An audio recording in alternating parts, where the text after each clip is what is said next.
Have you ever thought about what a single day can tell you about an entire country? Well, on March 28, 2026, India gave us two very different answers to that question, and it tells this fascinating story about what we're calling a two-track economy. So, picture this, March 28, 2026. A brand new, absolutely massive, state-of-the-art airport opens up. A huge deal. But, the real story, the one that tells you so much more, is what was happening at the very same time. It's a perfect snapshot of the competing forces that are shaping one of the biggest economies in the world. All right, so let's start with the big headline event, the grand opening of the Noida International Airport in Jewar, Uttar Pradesh. Now, this wasn't just another ribbon-cutting ceremony. This was a statement, a really big one. And just to give you an idea of the sheer scale we're talking about, look at that number. Over 11,000 crore rupees. That's well over $1 billion US. And get this, that's just for phase one. We're talking about a truly monumental investment. And when you look at the numbers, you really start to see the ambition here. So it's starting with a capacity for 1.2 crore passengers, but the long-term goal is to get that up to 7 crore. Think about that for a second. That's almost the entire population of the UK passing through every single year. The plan is to build a true global aviation hub, right from the ground up.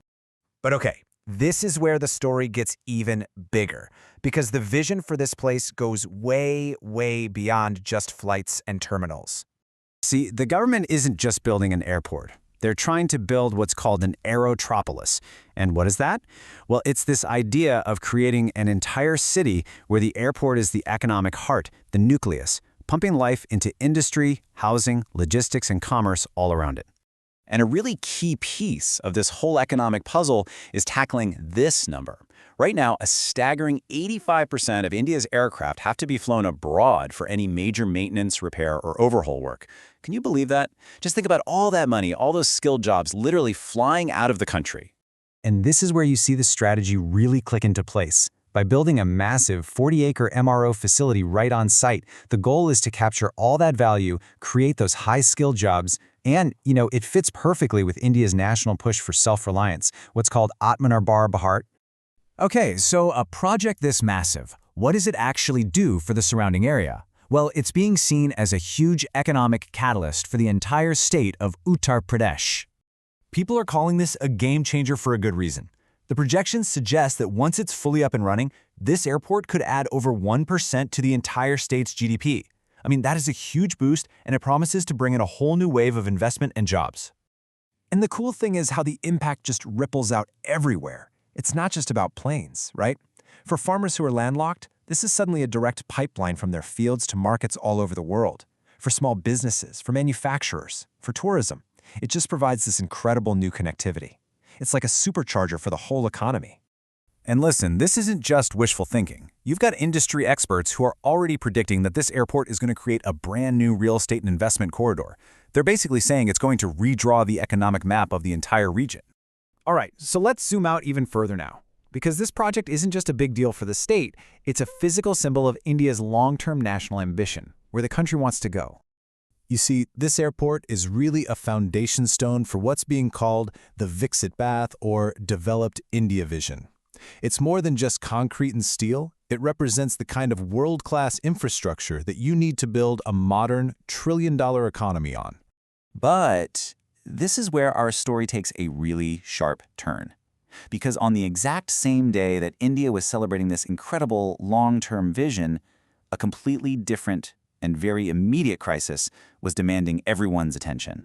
I mean, just look at how this one day played out. It's pretty wild.